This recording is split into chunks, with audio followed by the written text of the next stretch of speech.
The rhythmic crash of waves against the shore, the endless expanse of water meeting the sky. Beaches are our escape hatches from the pressures of modern life.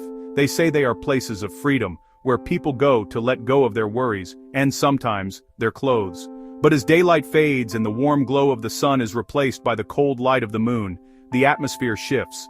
The vast open space that once felt liberating can suddenly feel isolating and dangerously exposed. When the sun sets and the ocean turns black, the very same freedom that draws people in can reveal the worst in others. In these secluded spots, where vulnerability is the norm, predators can hide in plain sight, waiting for the perfect moment to strike. Tonight, we're diving into two true horror stories from nude beaches. These are accounts from people who sought liberation, but found terror instead. Stories that prove not all who come to bare themselves are harmless. These are two scary, true, nude beach stories. In the summer of 2016, a 26-year-old art student named Laura decided to visit Black's Beach in San Diego. It's one of the few legal nude beaches in the United States, and for Laura, it represented a unique intersection of nature and human vulnerability she wanted to experience firsthand. She wasn't just seeking a tan, she was curious about the social dynamics, the sense of freedom she'd read about. Online forums described it as a judgment-free zone, a rare sanctuary where the body wasn't a source of shame, but simply a part of the landscape. The challenging hike down the steep, winding cliffside path only added to the allure, promising a genuine escape from the city above. She felt a sense of accomplishment as her feet finally hit the warm sand, the world of traffic and concrete dissolving behind her. The day was perfect, warm and quiet, the kind where the Pacific shimmers like a sheet of polished glass. The beach was dotted with people, but there was a respectful distance between them. Families played near the water, older couples read under umbrellas, and a few lone sunbathers like herself were scattered along the shore. The atmosphere was exactly as promised, peaceful, relaxed, and utterly normal. Laura laid down her towel, stripped off her bikini, and sank into the sand, letting the sun warm her skin. For a long while, it was idyllic. The air smelled of salt and sunscreen, punctuated by the sound of distant laughter and the occasional gentle whoosh of a paraglider catching a thermal overhead. She felt anonymous, free, and completely safe. But that feeling of safety is often just an illusion, waiting for the right person to shatter it. It started as a faint prickle on the back of her neck, the ancient, instinctual feeling of being watched. She tried to ignore it, to attribute it to the open space, the vastness of the ocean. But it persisted, a focused, unnerving sensation that broke through her peaceful state. Her eyes scanned the beach, past the families, past the other sunbathers. And then, she saw him. He was maybe 30 feet away, partially camouflaged among the jagged coastal rocks. He wasn't a sunbather, he was holding a camera. And not just a phone for a quick snapshot, it was a professional-grade DSLR, fitted with a long, powerful zoom lens. Laura's mind immediately tried to rationalize it. He's a nature photographer, she told herself. He's shooting the cliffs, the birds, the waves. It's a beautiful place. She closed her eyes again, forcing herself to relax. But then she heard it. A faint, mechanical, then another. It was the distinct sound of a camera shutter. When she looked again, his lens wasn't pointed at the horizon, or the paragliders, or the interesting rock formations. It was aimed directly at her. A cold wave of violation washed over her, more chilling than the Pacific water. Her heart began to pound against her ribs. She quickly pulled her towel over her body, a flimsy shield against the intrusive lens. She turned away, hoping the message was clear, but the clicking didn't stop. In fact, it intensified, becoming more rapid, more aggressive. It was no longer the sound of a photographer capturing a scene. It was the sound of a hunter capturing prey. Anger began to eclipse her fear.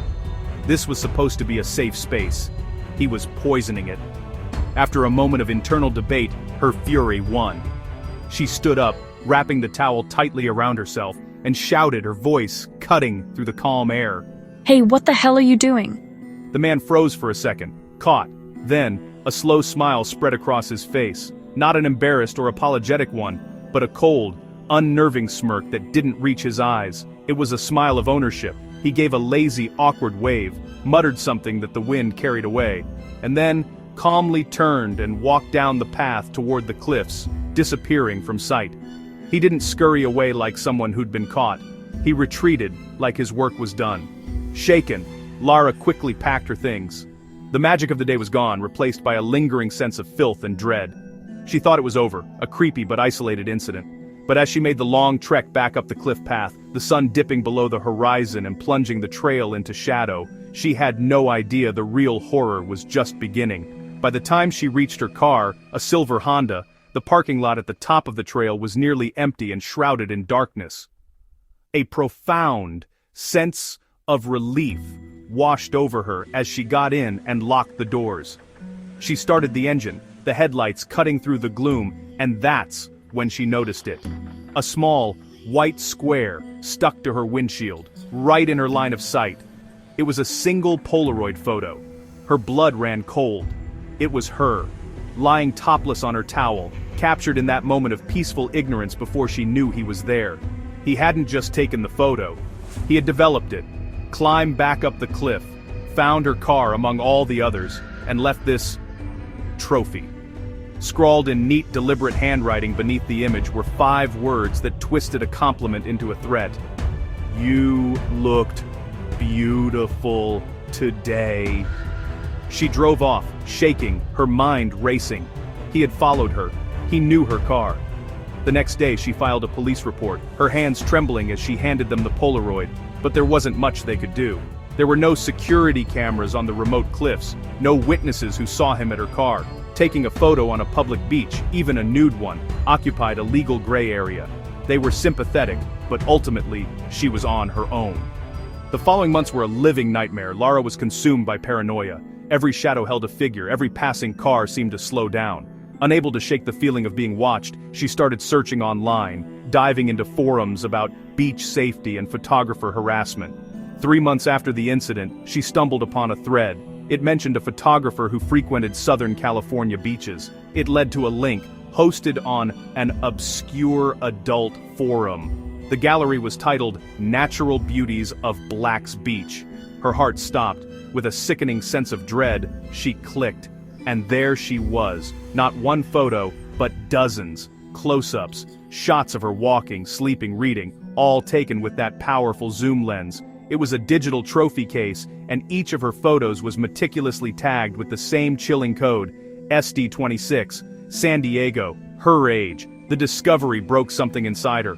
The open-minded art student was gone, replaced by a woman haunted by a digital ghost. She immediately deleted all of her social media accounts, terrified he could find her name. She broke her lease, packed her life into boxes, and moved to a new apartment in a different part of the city. She never returned to Black's Beach, or any beach, ever again. To this day, the photographer has never been identified or caught, but for years after Lara's encounter, new posts would appear under that same username, SD26. The galleries expanded. Laguna Beauties, Santa Monica Sunbathers. The locations changed, moving up and down the California coast, but the methods remained the same. A ghost with a zoom lens, hunting in plain sight, his collection of stolen moments continuing to grow in the darkest corners of the internet.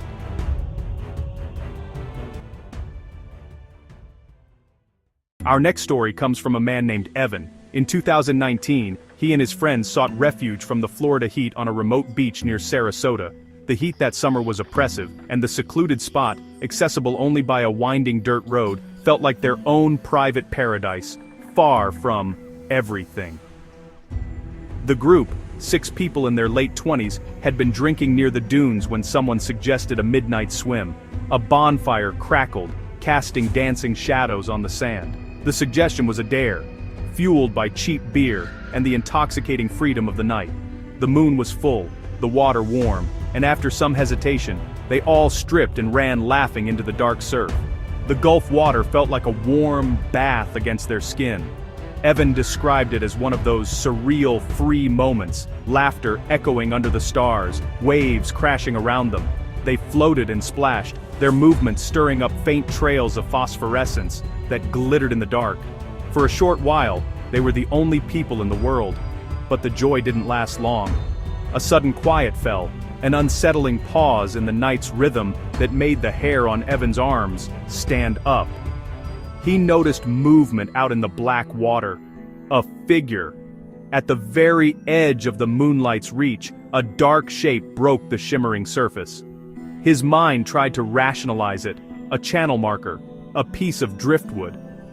But it had the unmistakable silhouette of a head and shoulders. At first he thought it was one of his friends floating, but as his eyes adjusted, he realized the figure wasn't swimming, it was standing.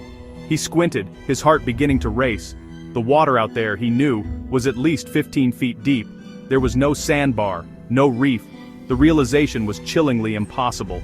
Just standing waist deep, perfectly still, facing them. It didn't bob or sway with the gentle swell of the waves. It was as if it were rooted to the seabed itself, a silent, unmoving statue. Evan called out, no response. His voice was swallowed by the surf. He blinked, and the figure was gone. He told himself it must have been a shadow, a trick of the moonlight. A deep chill washed over him. He tried to shake it off, but the magic of the night was gone. But when they came out of the water and began toweling off, someone whispered, "Who's that guy?" The figure was back, now closer, maybe 30 feet away. It was standing in the shallows, where the water barely reached its knees. It had closed half the distance between them in absolute, impossible silence. He was pale, completely naked, thin as bone. In the stark moonlight, his skin had a sickly, almost luminous quality. His ribs were clearly visible. His arms hung at his sides, head slightly tilted like he was studying them, but the angle was unnatural, broken. Evan shouted, his voice cracking with a desperate plea for a normal explanation. "Hey man, you okay?" For a long moment the figure remained frozen. Then, with a slow, chilling motion, its head straightened, its gaze locking onto Evan. The figure took one step forward. Then, another. Then, broke into a sprint, charging through the water toward them with a speed that defied logic. Everyone screamed and ran toward the dunes. The screams were sharp and ragged as the group scattered. Evan tripped in the wet sand, scrambled up in a heart-stopping moment of terror, and looked back just long enough to see the man reach the shore. His eyes glowed in the moonlight, wild, unblinking. They were no longer dark sockets. They shone with a cold, internal luminescence, fixed on him with an expression of utter vacancy. They grabbed their clothes and sprinted barefoot to their car. Sharp grass and thorns cut at their feet as they fled. They piled into the car, fumbling with the locks with trembling hands. By the time they started the engine, the man was gone. No footprints, no sound. The beach was pristine, the sand untouched.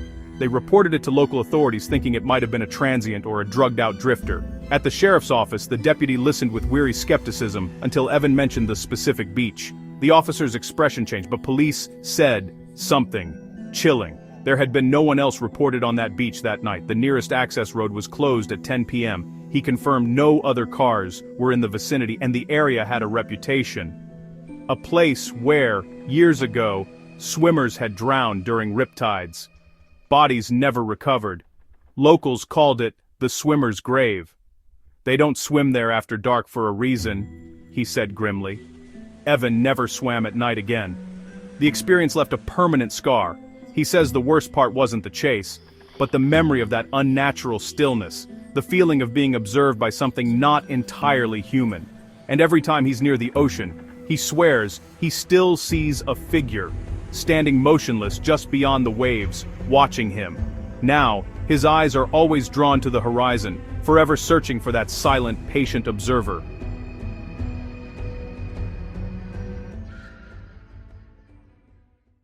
The beach is meant to set us free, but sometimes, freedom invites things we can't explain and can't escape. If you ever find yourself alone on the sand and you think you're being watched, you probably are.